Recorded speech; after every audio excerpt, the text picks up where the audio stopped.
सबसे बड़े हमारे भोजपुरी के रफी हैं ये, और हमारे भोजपुरी के ऐसे शान हैं जिनको देखकर हर आदमी कुछ करना चाहता है। और बॉडी में सलमान खान, दूसरी चीज की बड़ों को और छोटों को जो प्यार मिलना चाहिए इनके द्वारा, वो हर गुण इनके अंदर है। अपने से बड़ों को सम्मान देना, अपने से छोटों को प्यार देना, तो ये बहुत बड़ी इनके अंदर गुण है। जो भी हो, दुनिया क्या चाहे बोलती है क्या नहीं बोलती है, हमने जो फेस किया है इनके सामने, जब भी सफर किया या कभी भी हम इनसे मिले तो हमें महसूस नहीं हुआ कि हम अपने बड़े भाई से नहीं मिल रहे।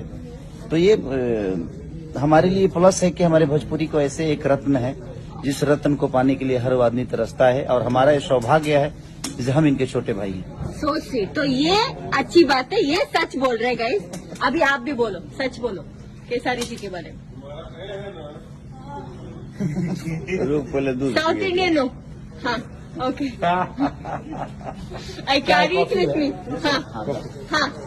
मेरा छोटा भाई जो सम्मान दिया, यस, उसके लिए दिल से थैंक यू। और इतनी बड़ी बड़ी बात हमारे लिए जो बोला मेरा भाई, इसलिए बोला कि वो खुद बहुत ही अच्छा है, जरूरत से ज्यादा ही अच्छा है। राइट। लव यू मेरा भाई। Love you to.